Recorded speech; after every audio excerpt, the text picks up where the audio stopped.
All right, Gregory, 21 years, 1 month is how long you've been right at home. You have it down to exact timing, don't you? I looked it on LinkedIn. Congratulations on that. I mean, first of all, to get that to be in franchising that long is quite an achievement. So my first question is somewhat scripted, then we'll go off script. But how did you accidentally fall into franchising probably 22 years ago when you made the decision to buy Right at Home? Yeah, that's correct. Really didn't know anything about franchising. Wanted to stay in the Winston-Salem, Greensboro area, and had done a survey study with employees of the Sara Lee Corporation that I worked at the time. And the number one service that employees wanted at the headquarters, 2,500 white collar employees, was elder care services. Knew nothing about this arena, but researched and found Right at Home. And here we are 21 years later.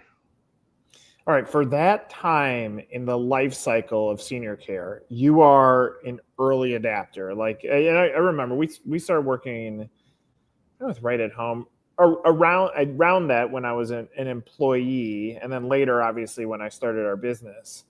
But at that point, like from a PR standpoint, if we would have called the media and said, "Hey, we work with a franchisee who bought into the senior care," the reporter's like, "Senior care?" And so obviously you pulled the insight because the staff was saying that we have a desire for this. One, like, how in the world did you have the foresight to get into this 21 years ago when it wasn't what it is? And how do you feel? Like, do you feel there's too much competition? How do you feel in today's world now? Flash forward. Well, it's interesting. So when we started the business and we tell people about elder care services, people would look at us and say, like, what is that? You mean hospice? No, we're extra pair of eyes, ears, hands, and feet for the people that we serve to make them comfortable at home or wherever they may live. And so people had no clue as to what home care services was, pretty much in general, back when we started. It's since grown, of course, the whole industry. As more and more people need services, they have sought us out, and it's become more popular. Back when we started, the internet was not a big thing, obviously, and so there's no social media around it. We would run ads in the newspaper, magazines, print was how people found us, or word of mouth. So as the internet grew, so did the knowledge about home care services across the country. And the latter part of your question was, what about the competition?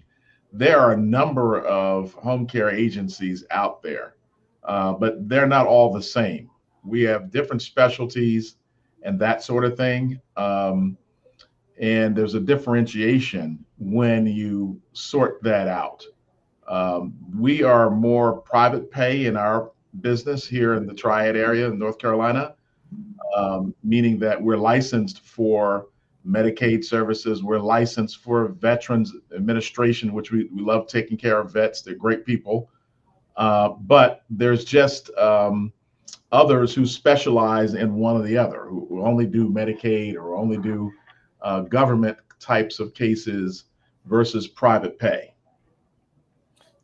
21 years later, and this is like a leading the witness type question, but is there, like, did any part of you imagine that the industry, the segment, your business would be what it is today? Not really. I didn't know what to expect, back then. I'm a business person, and I've been an entrepreneur, had other businesses prior to this business. And so I just wanted to be successful at what we were doing, but I really didn't know where it would go. And I think that we're yet to see where it's going to go for the future. Yeah. As I need the services, people in my age group, baby boomers, I'm the latter part of the baby boomers. When we need the services, the next group below us, the millennials, for example, there are fewer of them than there are the baby boomers. So technology is going to have to play a big part, and the restructuring of home care services will occur as well, meaning that people will live, it'll be community type services, a little bit different than what you see today. So I think that the assisted living communities, the continuous care communities will evolve. I think that us as baby boomers will probably, give you an example, probably live in pods of 3 to 5 people.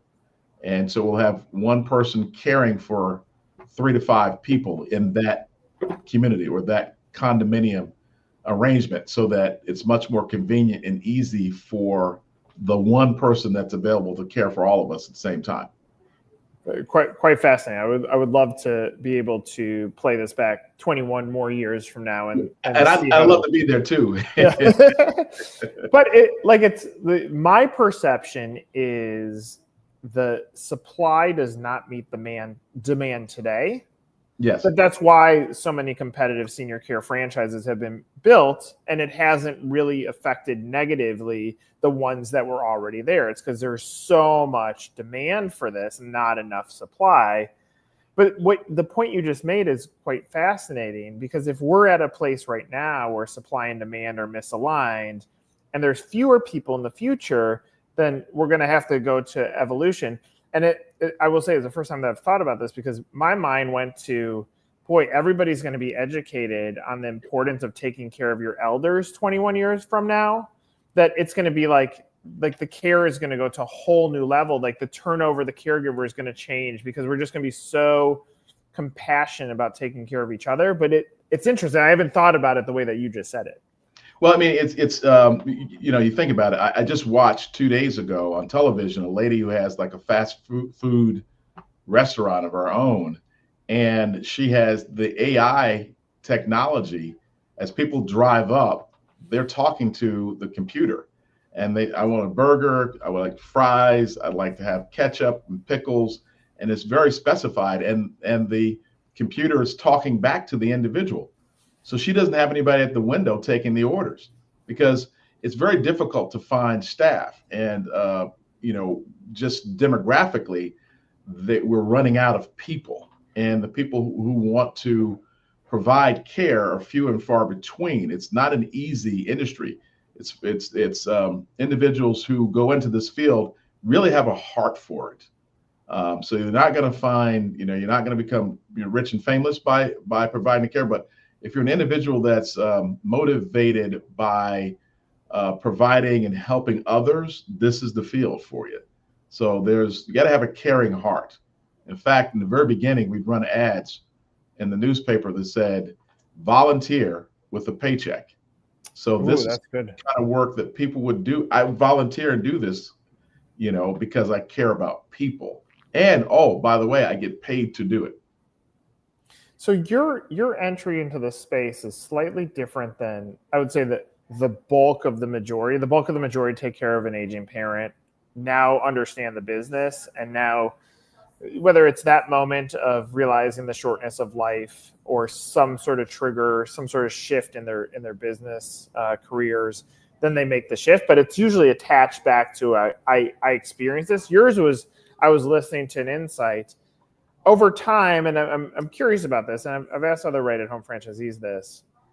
How have you emotionally dealt with the category that you're in? Because it is a tough category to build thick skin and understand, like, this is part of the circle of life. But how have you managed that, navigated that in your own career?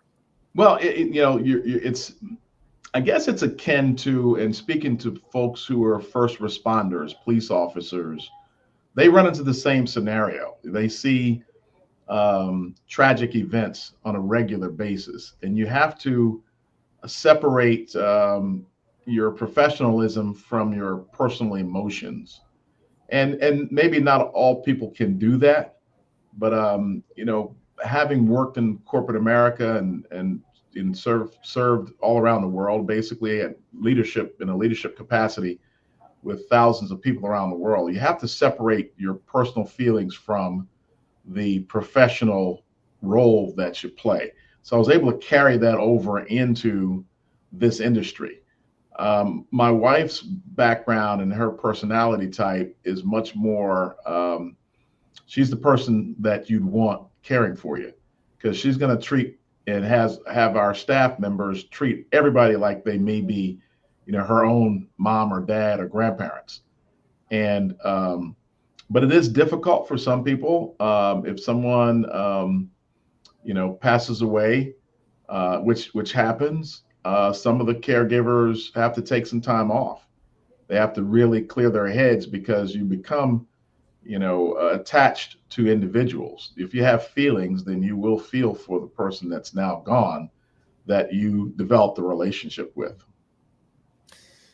One of the things that you're talking about is culture, and I wanted to ask you about this because I also saw the John Maxwell connection in your LinkedIn. I was like, that's impressive to me. And the two things that I saw, and obviously part of what we're talking about is the longevity of a franchisee, that Yes. you get through renewal 1, you get through renewal 2, you are committed to this business. But clearly you're a lifelong learner, because now you're adding another tool to your toolkit. And when I saw coach trainer, I saw you're figuring out ways to continuously build culture, because culture will build profitability. Can you talk a little bit about like what made you add that into the mix and how you've used that to now build your business as well? Well, that's a great question, Nick, because the John Maxwell principles are basically, from a business perspective, he said people have to know, like, and trust you. And in this home care business, people have to know, like, and trust us. If you know that and you're able to connect with people, then you can be successful. John Maxwell has a book that speaks to the issue of connecting with everybody. Communicates, but few people really connect.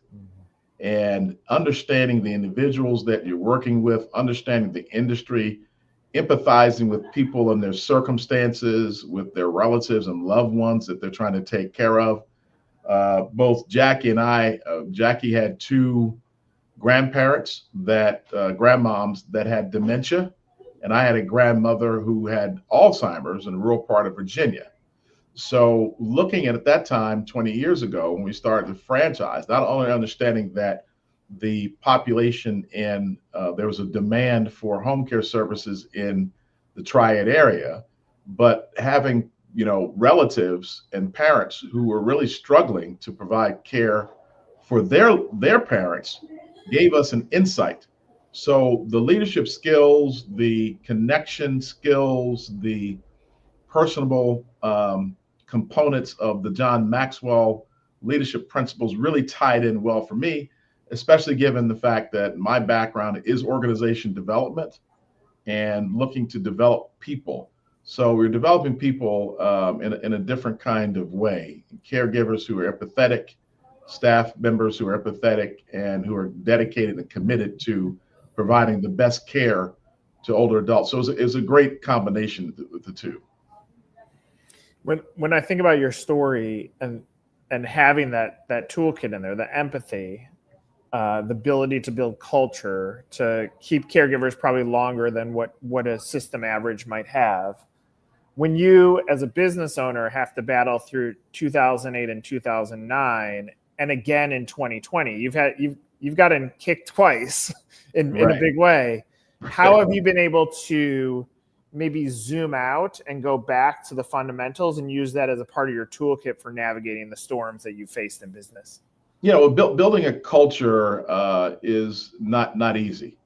You have to live that out. You have to provide the example. We're not asking any of our staff members to do anything that we wouldn't do. Jackie, for example, we have cases where we need to be with people 24 hours a day. And if there is an instance where, and it happens, rarely, but it does happen, where there's no one to provide the care for an individual in the wee hours of the night because somebody called out, they had a family emergency or some other event that prevented them to go to work. Well, the person that we're caring for still needs a care. So Jackie, numerous times, has worked all day and then worked all night as well. I've gone out and provided care. So we ask our staff to do the same thing. So you build a culture where people understand that, and the individuals that we tend to hire are those type folks. I used to, well, we still do have a behavioral interviewing technique that hones in on individuals who fit that culture. And because of my background in organization development and the John Maxwell stuff and my corporate experience with hiring thousands of people in different cultures around the world, it was easier for me to establish that here. So we tend to, as you kind of mentioned, we have long tenured caregivers, and we're really proud of that. Obviously, these are people who probably could go elsewhere, but they stay because they fit, and it's all about fit. Fitting in with the patient or client, fitting in this organization and our culture. But there are also people who don't fit, and we understand that. There's no hard feelings. If you don't fit, you don't fit. And I don't want to looking at the past attorney. He said, if the glove doesn't fit, then you must have quit. So if you don't fit, then you got to leave. That's good. So I'm sure, being a long tenured franchise owner, that there's been prospective franchisees that have called you, and I'm sure they're trying to look to you for what is this magic bullet of get me to yes. And they're probably going through this, a tug and pull of this is a big decision and the what ifs. When someone comes to you, what advice do you give them? What real world advice do you give them about owning a right at home? Pretty much what I just said to you, I'll say it I would say to them in other words. Yeah. This industry is not for the faint of heart. If you think you're going to come in and all of a sudden tomorrow you get flooded with cases and you're going to be rich and famous next week, I would suggest you probably go to Hollywood or do something different. That's not going to happen. And just being frank and realistic with them around what they can expect.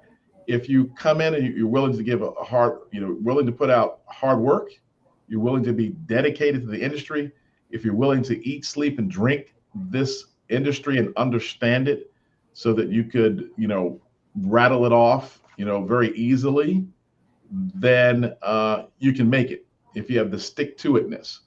And you have to have a constitution for this kind of work. The empathy is very, very important. So while I don't give direct care to patients, I understand it and value the fact that there are others that work with us who do give direct hands-on care. And so that makes me a part of the effort, centrally. Jackie, my wife, is much more involved hands-on with the caregiving team and our patients. She loves it. We do different things. I have a full head of hair, and so does she, if you saw her. And we don't pull it out because we do different things. And back to the John Maxwell principles, you understand in an organization the ways of working. We understand our roles and goals and expectations. And we try to lay that out for our staff members. So I tell prospective franchisees just that. So you need to understand what are you good at? Do those things. And then the other pieces that you're not so keen on, you hire for that. You find other people who are, and then you orchestrate it. It's like a symphony. You have to put it together and work together. So, but be realistic with yourself around what it is that you are proficient at. I love the line roles, goals, and expectations, because we work with about 100 different franchise brands. If I had to oversimplify the ones that succeed and the ones that don't, it probably does come down to that. The role of the franchise owner. Did they say you could be semi-absentee when you really have to be hands-on?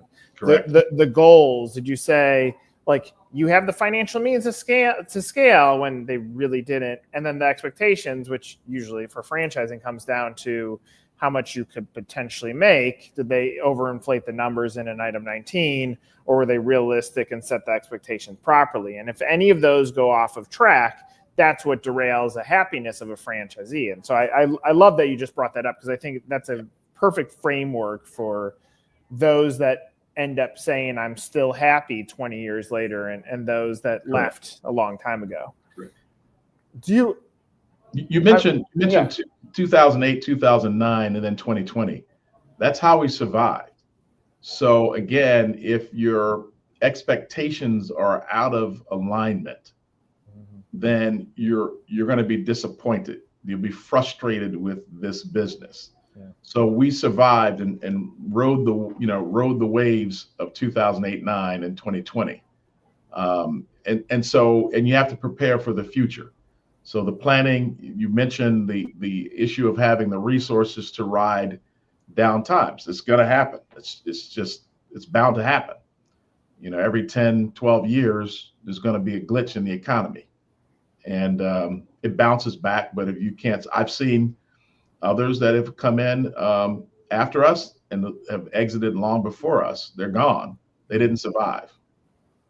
Yeah, when I'm advising a franchise candidate, I mean, I oversimplify this, but I say you should come in with enough capital to buy 3. Doesn't mean you sign for 3. You buy 3. You have enough capital to buy 3. You sign 1. You have enough to scale, and you have enough for a rainy day.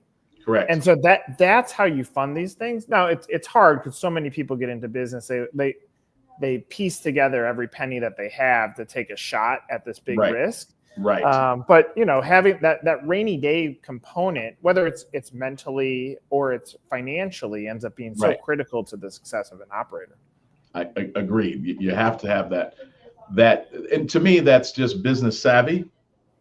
And I think that having been an entrepreneur before, not a franchisee, but an entrepreneur, that's a business that's sold is still operating with my name on it. I'm no longer a part of it. And the corporate experience of looking at budgets and being realistic around expectations allowed us to plan properly.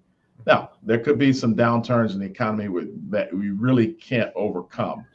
But generally, having the resources you just described, you should always have that rainy day fund. You should be able to live for a period of time without income. And those sorts of things. If you can do that, then you can survive the glitches in the economy that will come up every 10, 12 years. I think of this fake cocktail party whenever I'm talking to someone. I'm curious they show up at this cocktail party and they go, well, tell me your story. And most people go to their resume and career. I like to tell stories that are far beyond career and resume because I'm fascinated by it. But I keep hearing with you, I'm an entrepreneur. And one, I love that. Secondly, entrepreneurs never stop dreaming. So I'm curious, now that you've been doing this for so long, you've built other businesses, what is your dream in life? Where are you at? That's also a good question. Jackie and I have talked about that. 20 years in,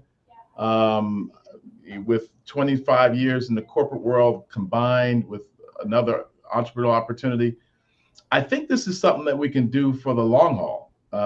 We kind of joke and say, we're going to do this till the wheels fall off, basically, because you can, but you can't do it if you don't have the right team. I do know and realize that there are things that I could do 20 years ago that I can't do today. And 20 years from now, when we play this back, we want to, I won't be able to do certain things. But if you have the right team members with the right expectations and the right roles, it's like Good to Great. Yeah. That book, you have to have the right people, the right seats, right bus. If you do that, then you can, move forward. I mean, you look at, successful business people and investors, they are around, for years and years and years because they've done just what I described. Yeah, the widget ends up being how they operate the business, not the business that they operate. And that when that widget turns into, here's my, my sacred cows, here's my North Star, I'm going to set it up. I'm going to build the infrastructure. I'm going to build the culture and the operations, and then I'm going to go over to the next thing. That's how the most successful business operators work, that they can own multiple things that kick off revenue, but the widget of how they operate the business ends up being the magic. Right. Well, you look at, I was thinking of like Warren Buffett. Here's a person that's successful in his 90s. I mean, I think he's thinking about, retiring, really. I mean, I'd love to, hopefully, hopefully the Lord allowed me to be here that long. I don't know, but that's what I meant by doing this thing till the wheels kind of fall off. Because people ask that as with Right at Home, there are exit strategies and plans and those sorts of things. It's a wise thing because not everybody wants to do it forever. It's not, but for us, we love taking care of people. We love that involvement. But you got to be realistic. I know that I can't do, what I used to do. My wife is realistic as well. So you have to have a team of people who understand. You surround yourself with people who can carry out the mission of the organization. Final question, and I'm curious about this. Obviously, the last 21 years, I'm sure you look at it and it's skyrocketed by. Do you look back and say, I did it? Do you look back and say, I haven't done it yet? Like, how do you, like, when you're reflecting backwards, are you willing to give yourself a little bit of a pat on the back and be proud of what you've done? Yeah. I think the answer is yes and no. You can't give yourself the pat on the back that we get is when a family looks up at us and says, if it weren't for you guys, we don't know what we do. Mom lived in the Triad area, literal real story. Just this past week. Daughter lives in Germany. I'm sorry. Dad lives in the Triad area. She's worried to death. She's back and forth from Germany to the Triad area. He needed 24-hour care. She was so grateful for the service and for the coordination that our team, put together of caregivers for her dad. She was able to call us at any time. With the time difference, 6-7 hours, the technologies that we use, the telephone and all of that together, she was able to feel very comfortable that her dad, up until his last moments last week, was really taken care of. So that's the thank you. So you pat yourself on the back for that. From a business perspective, happy that we're in business. I do know that 80% of businesses fail within the first 3 years. I've seen franchisees come and go, even in Right at Home, within 3 years. People that I've spoken to, prospective franchisees, will call and ask a lot of questions. But if your goals are not aligned with reality, you're not going to make it, and you're going to be very, very disappointed.